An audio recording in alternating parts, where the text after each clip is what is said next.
Story recapped here. Today, I'm going to explain a drama, romance, and sci-fi film called The Giver. Spoilers ahead. Watch out and take care. After a calamity called the Ruin, society reorganized into literal black and white communities. The communities are ruled over by elders, including the chief elder. In order to maintain peace and harmony, anything that threatens unity was removed. This means that in this world, there is no such thing as skin color, race, or religion. Everyone is one and the same. Conflict, pain, and suffering were removed, but so were emotions, freedom, individuality, and joy. For the betterment of society, humans are forbidden to lie. Sexual desire and reproduction were prohibited, and all humans were now being genetically engineered. Once a person comes into age, he or she will take their assigned place in the community. One day before the graduation ceremony, 18-year-old Jonas rides his bike with his two best friends, Fiona and Asher, on their way to their last day volunteering at the nurturing center.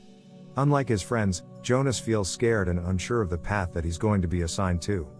He feels different from his friends, and sometimes, he sees things like a color that only he can see. They arrive at the nurturing center where Jonas's assigned father also works. His father is currently caring for an uncertain newborn, a baby who hasn't been assigned to their family unit yet. The uncertain newborn, named Gabriel, cries out, but Fiona quickly soothes him as Jonas's father coos his name. Jonas is concerned since knowing a newborn's name is against the rules, but his father reassures him that the sound of the name calms the baby. As his father explains, Jonas looks over at Fiona and sees a tinge of red in her hair. He dismisses it and they continue with their work. At the end of the day, the trio walks to the fountain and does their little ritual of jumping through the mini waterfall. They talk about their impending graduation and promise that no matter what roles are assigned to them, they will remain friends.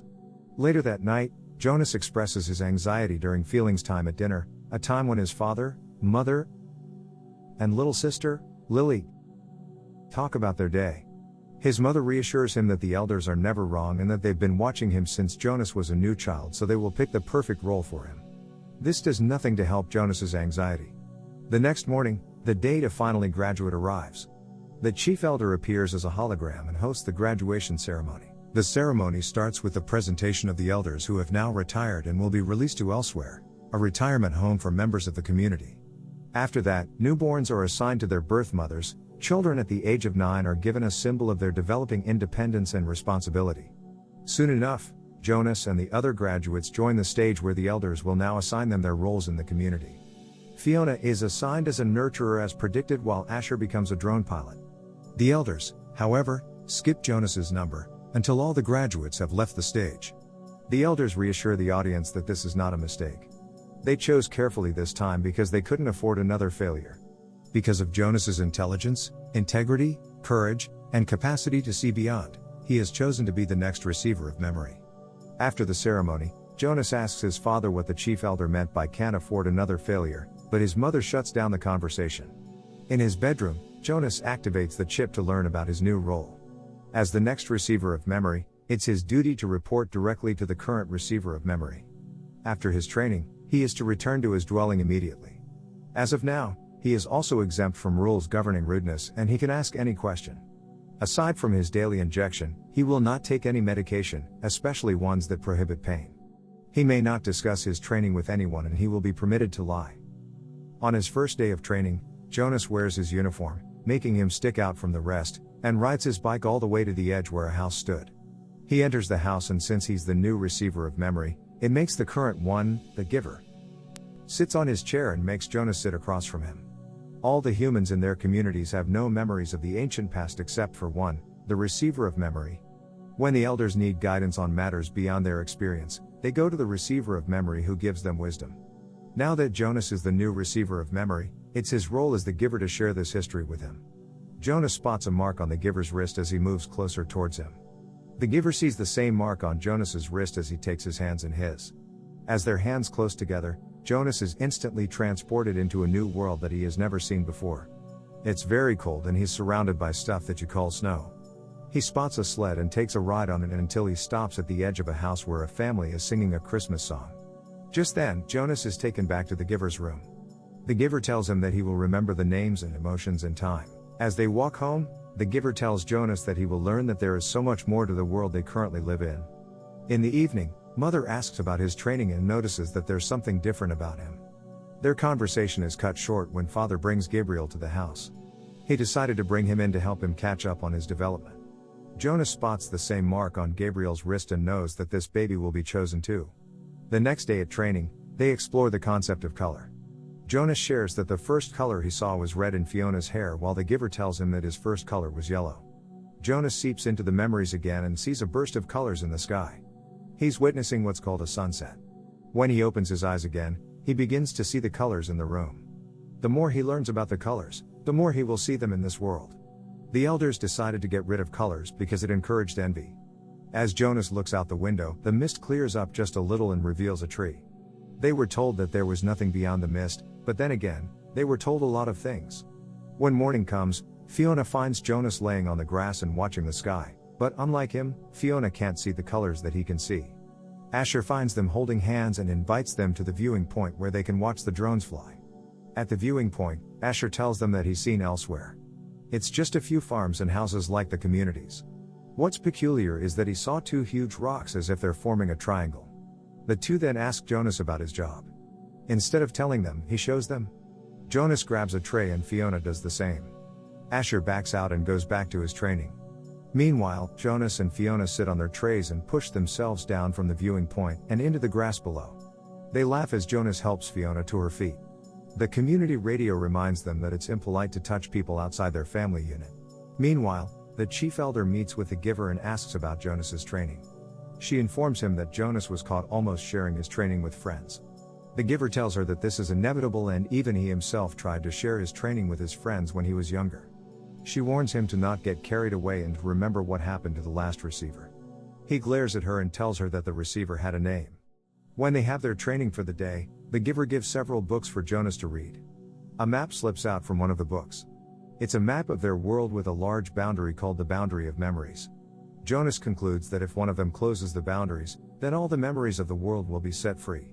The giver then leads him to the basement and shows him a piano. He introduces him to music and the meaning of emotions. He then reveals to Jonas that the morning injections they take remove their ability to feel emotions. He grabs Jonas's hand and transports him into a new memory, this time a medieval wedding full of food, music, and dancing. When he wakes up, Jonas feels a range of emotions he's never felt before. When he goes home after training, he teaches Lily how to dance. His parents see them dancing and look disturbed. A hologram message from the chief elder interrupts their conversation. The rest of the family go out and start their day while Mother remains to talk to the chief elder. The chief elder expresses her concern if Jonas is being trained properly, but he reassures her that she is. He lies to her and tells her that they sit together and talk. As he goes out, he grabs an apple and uses it on the morning injection instead of his arm. When Jonas leaves, the chief elder warns his mother to be more concerned about his son. Over the next few days, the giver teaches Jonas about everything from the ancient world. He shares with him various memories from different people, cultures, and religions. He also tells him about the animals that they used to have. He shows him every global milestone and every important historical event from their past. Jonas feels entranced at what he's learning. Every day that he learns something, the more he wants to learn. He loves the old world because it feels more complete somehow. At one point, the giver feels Jonas is ready to know pain. He holds his hand during a session and gives him a memory of some poachers killing an elephant. When Jonas wakes up, he finds himself crying. The giver comforts him, reminding him that there are far more painful things to come. Later that night, Jonas can't sleep and instead comforts Gabriel in his cradle. He tells him about the animals and is able to show him by holding his wrist. At this moment, Jonas realizes that Gabriel might become the new receiver of memory. He watches Fiona from her window and dreams of her when he sleeps. In his dream, the two of them lock lips together. Jonas tells the giver about his dream and learns that it's a combination of fantasy and reality. He explains to Jonas that what he feels for Fiona is the beginning of love, but the elders remove love as well as the other emotions. Jonas thinks about this as he rides his bike with Fiona the next day. She asks about his training, but he feels hesitant to share. He also feels confused about his feelings for her. Later at home, he asks his family about the concept of love, but their explanations don't help at all. He tucks in Gabriel for the night and tells him that he loves him. He then shares a few happy memories with him before he goes to sleep. The next day when Jonas arrives for training, he finds the giver on the floor. He rushes to help him, but before the giver could stop him, they hold hands and the memories begin flooding into Jonas. He's in the middle of a battlefield amidst a bloody battle. His friend lays next to him, bleeding from the chest. He fires his gun at the presumed enemy and kills her. When Jonas wakes up, he's horrified. He's never felt this emotion before. This is what they call pain, loss, and hurt. He runs away from the giver, who's telling him that he wasn't meant to see that for a few more years. But it's too late. Jonas wants nothing to do with these memories anymore. The situation takes the giver back to Rosemary. She was the receiver before Jonas. The giver sees Rosemary in his own memories, crying as she walks away. Meanwhile, Jonas sees Asher on the community grounds. Asher finds him acting peculiar and watches his friend walk away. Jonas is in a haze as he looks at the children playing, unaware of the pain and loss he's feeling. Fiona approaches him and he finally caves in. He tells her that he stopped taking his injections and wants to quit being a receiver. He encourages her to stop her injections too, and soon she'll know what he's talking about. Fiona thinks he's nuts and insists that he doesn't quit his role.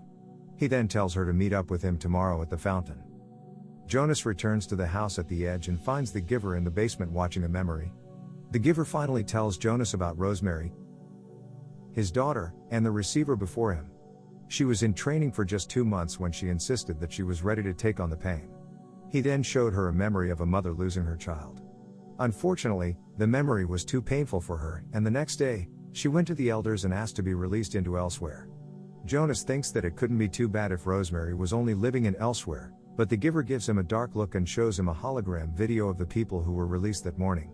Jonas looks at the video and sees his father handling a baby from a set of twins.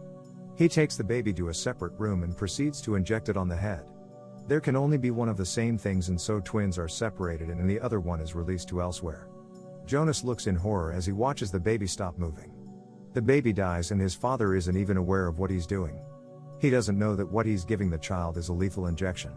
The giver tells Jonas that the humans don't grasp the concept of death because they've never been introduced to it.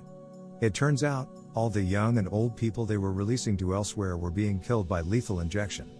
Jonas is furious at the giver and demands to know why they've never done anything to stop this before. He tells Jonas that there's no point if these people can't feel. After training, he runs to the fountain and finds Fiona in pieces. She didn't take her morning injections and is now feeling overwhelmed. He holds her hands and asks her about her emotions. He then leans in and kisses her. They both feel a warm fuzzy feeling inside them. Jonas tells her that there is more to what they're living in, but Fiona leaves. When he gets home, he doesn't join his family at dinner, deeply concerning his mother. He asks where Gabriel is, and it turns out that Gabriel has failed his test for maturity and will be released into elsewhere. Despite his parents thinking this was a good thing, Jonas knows better. This is a death sentence. He packs his bag and escapes through his window only to be approached by Asher. Asher questions his peculiar behavior and stops him from escaping. He tries to barricade Jonas, but he punches him out of the way. He then gets back on his bike and rides all the way to the edge. When Jonas arrives, he seeks help from the giver, who happily assists him. They form a plan together. Jonas will take Gabriel and travel to the boundary of memory so that all the memories of humanity will be free, and the giver will stay here and help guide the people whose memories have just been restored. He asks the giver why he never did anything all these years if he had the map, but it turns out the giver was just waiting for someone like Jonas to come along. Meanwhile, Jonas's mother reports to the chief elder after Asher reported Jonas's escape to her. They bring up Jonas's activity from the past year and begin tracking him down. Back at the edge, a hologram transmission announces that Jonas is missing and is being tracked down. The giver hands him the map and gives him one last memory to give him courage. Jonas rides his bike to the nurturing center and approaches Fiona. He manages to convince her to take him to the restricted floor where Gabriel is being held together with the other uncertains. Meanwhile, soldiers are already gathering outside the center. Jonas tells her that he's leaving the community tonight and taking Gabriel with him. He asks Fiona to join him, but she refuses, saying that she just can't leave her family behind. He promises to come back for her and they share one last kiss. Jonas takes Gabriel as Fiona takes another cradle and lures the security away while he escapes. Jonas runs outside and steals one of the security motorcycles as Fiona is finally caught. He rides all the way to the edge as more security chases him. As he's nearing the end of their property, he takes a deep breath and takes the plunge towards the unknown. He disappears into the mist and lands into unknown terrain below. Since the elders can't track him now, they take in Asher and Fiona for interrogation. Meanwhile, Jonas has reached the desert and is traveling at top speed towards the border. Back at the headquarters, The elders learn about Jonas's plans and arrest the giver.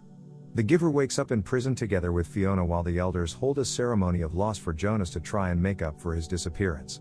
The chief elder reveals to Asher that Jonas is likely still alive and assigns him a secret mission to track him down and get rid of him. Asher accepts the assignment but feels conflicting feelings since Jonas is his best friend. Beyond the mist, Jonas has now abandoned his motorcycle and has started walking. Just then, Asher's drone appears and he begs his friend to trust him and let them go. Jonas starts running but the drone's magnet pulls them up and away. Asher then flies the drone to a river and drops them. He doesn't have the heart to kill his friend and instead releases them into the water so that they could escape. He waits until he sees Jonas resurfaces from the water before flying away.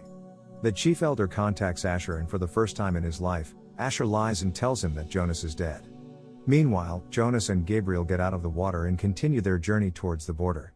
Despite wanting to give up hundreds of times, the memory of Fiona keeps Jonas going. He had to make it so that he could go back and rescue her. Meanwhile, Jonas's mother takes Fiona out of her cell and has made the arrangements for her release to elsewhere. Fiona tells mother that she now understands what Jonas has been talking about. She's felt things she's never felt before and she knows there's so much more to the empty lives they've been living. Back at the beyond, Jonas and Gabriel have reached the snowy mountains. They fight against the bitter cold as they find their way towards the borders. Jonas checks his map. The tower marking the border should be around here somewhere. As they continue their journey, Fiona is accompanied to the chamber room where she will be released. The giver arrives at the other side of the room and joins the elders. He begs the elders to put a stop to this charade and to finally release the people from this prison. The chief elder retorts back saying that they're delusional if they think bringing back love can help them. Love can easily turn to passion and then passion into contempt and then murder. People are weak and selfish. Out of all the people, the giver should know best that when people are given the power of choice, they always choose wrong. Meanwhile, Jonas wakes up in the midst of the snow, having collapsed from the cold, and cradles Gabriel in his arms. He sees the sled, just like in the memory, and climbs on it. They slide down the snowy hill and finally reach the tower indicating the border. They pass through the force field and millions of memories are released just as they're about to place the injection on Fiona. Jonas and Gabriel arrive at the house, feeling ecstatic to know that it's real. And in his heart, Jonas knows that Fiona is safe and they will see each other very soon. Subscribe to watch more videos like this. Turn on notifications. And leave a like, it really helps the channel out. Thank you for watching.